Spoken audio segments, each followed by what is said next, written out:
Hi everyone, welcome to orient your career in personal guide section. Javed Chaudhary अपने एक lecture में दो सिचुएशंस को, दो कंडीशंस को और दो लिविंग ऑर्गेनिजम्स को रिलेट करते हुए बताते हैं उन लोगों के बारे में कि जिनकी लाइफ में कुछ ना कुछ डिले हो रहा है, जिनकी लाइफ में कुछ होना है मगर अभी तक हो नहीं पा रहा या अभी तक हुआ नहीं है। और वो डिले है, शायद वो डिले या वो देरी या वो जो टाइम इतना कंज्यूम हो रहा है वो किसी अच्छी चीज़ की वजह से है। हर अंधेरी रात के बाद एक नया दिन, एक अच्छी रोशन सुबह होती है और जितनी अंधेरी रात होगी उतनी ही अच्छी सहर होगी।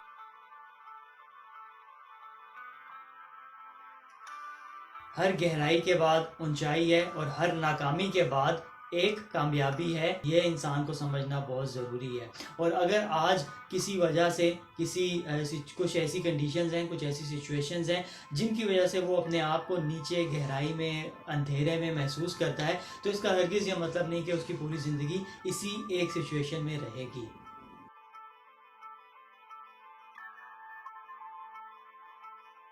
अपने उस लेक्चर में जावेद चौधरी दो जानवरों की मिसाल देते हुए बताते हैं कि एक खरगोश और एक कैंगरू, जिनकी आपस में बहुत ज़्यादा दोस्ती होती है, फीमेल खरगोश और फीमेल कैंगरू, और वो एक दूसरे को आके मिला करते हैं और अपने घर के हालात और अपनी ज़िंदगी में जो कुछ चल रहा होता है उसके बारे में डिस्कस करते हैं।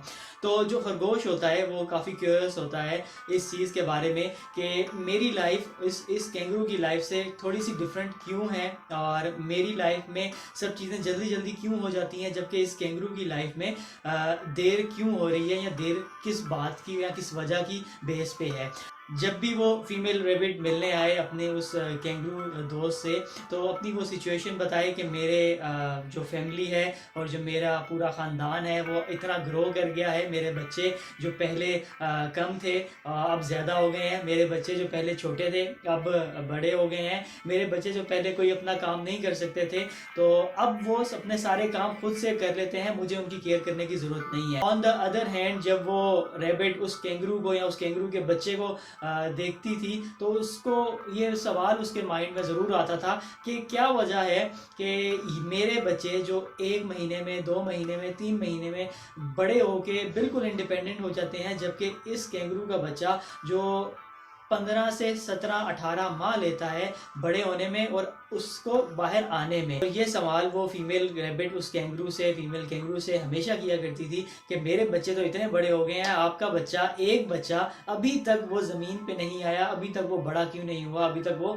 उस पाउच से क्यों नहीं निकला। अगर आपके नॉलेज में ये चीज़ हो कि कैंगरू का एक पाउच होता है और उस पाउच के अंदर उसका बच्चा कुछ महीने तक, पैदाइश के कुछ महीने बाद तक वो उसके अंदर ही रह के बहुत चीज़ें सीखता है और फिर 1.5 साल या 1 साल 8-9 महीनों के बाद वो उस पाँव से बाहर निकलता है और अपनी ज़िंदगी इंडिपेंडेंटली उस पाँव पे चल के गुजारता है। और जब भी ये सवाल वो फीमेल रैबिट उस कैंगरू से पूछा करती थी तो उसका एक ही जवाब हुआ करता था कि मेरा बच्चा एक आम खरगोश का बच्चा नहीं है, मेरा बच्चा एक कैंगरू का बच्चा है। इसका क्या मतलब कि खरगोश आपको पूरी दुनिया में हर जगह पे मिल जाएगा, डिफरेंट उसकी ब्रीड्स मिल जाएंगी, हर जगह पे वो एग्जिस्ट कर लेगा ऑलमोस्ट, जबकि कैंगरू जो कि एक ख़ास स्पेसिफिक एरिया में रहने वाला जानवर है जिसकी अपनी ख़ास कुछ कंडीशंस हैं, उन कंडीशंस के बाहर वो रह नहीं सकता, उन उन उन इलाकों के अलावा वो कहीं रह नहीं सकता।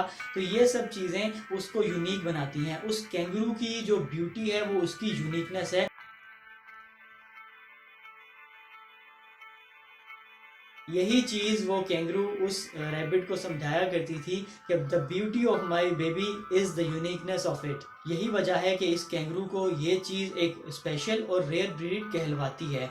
इसी वजह से ये अपने अपने सीखने के अमल को, उस पूरे प्रोसेस को समझने में टाइम लगाता है, क्योंकि ये एक यूनिक जानवर है। ये आम जानवर नहीं है जो बाकी सब जानवरों की तरह आपको हर जगह पे मिल जाएगा, जो बाकी सब जानवरों की तरह हर कंडीशन में एग्जिस्ट कर जाएगा, जो बाकी सब जानवरों की तरह आपके साथ कंफर्टेबल भी होगा। और अगर हम ज़रा नेचर में थोड़ी नज़र दौड़ाएं, देखें, इस चीज़ के ऊपर गौर करें कि वो चीज़ें जो थोड़ा टाइम लेके दुनिया के सामने आती हैं, वो चीज़ें जो थोड़ा टाइम सर्व करके अपने आप को मनवाती हैं, यही वो चीज़ें हैं जो देर पा रहती हैं और यही वो चीज़ें हैं जिनकी इंपॉर्टेंस ज़्यादा होती है। और यही वो लोग होते हैं जो लीडर होते हैं, जो अपना एक टाइम बहुत मुश्किल में काटने के बाद एक आसानी का टाइम वो फिर बाद में गुजारते हैं, यानी अपने आप को मनवाने में बहुत टाइम लगवाते हैं।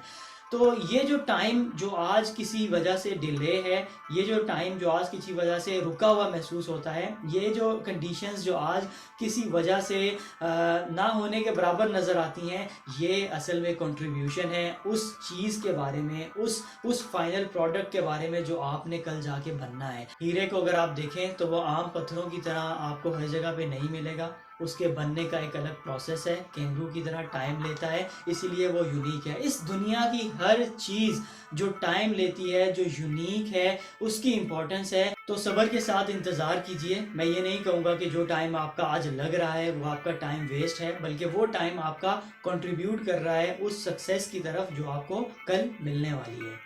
ये कैंगरू की एग्जांपल, टाइम ज़्यादा लगने की एग्जांपल, इस डायमंड की एग्जांपल जो बनने में ज़्यादा टाइम लेता है। अगर ऐसा ही कुछ आपकी लाइफ में भी चल रहा है तो इंतज़ार कीजिए उस अच्छे टाइम का जो आपको कैंगरू या डायमंड बनाने वाली है, ना कि आपको सिर्फ और सिर्फ खरगोश बनने पे मजबूर करे वो टाइम। अगर आप ये चाहते हैं कि आप खरगोश ही बने रहें तो जल्दी की उम्मीद रखिए। अगर आप ये चाहते हैं कि कुछ अच्छा, बेहतर, द बेस्ट हो तो कैंगरू की तरह थोड़ा सा टाइम लीजिए और उसके बाद रिजल्ट का इंतज़ार कीजिए। Stay healthy, stay motivated, keep trying, and don't forget to like, share, comment, and subscribe our channel. Orient your career.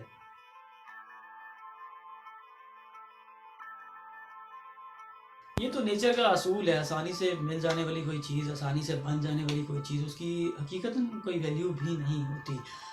किसी भी चीज़ को देख लें आप, जानवरों में देख लें, किसी मेटल में देख लें, किसी जेम स्टोन में देख लें, ये सब चीज़ें टाइम लेती हैं और जब टाइम लेने के बाद वो एक्सपोज होती हैं तो उनकी वैल्यू होती है।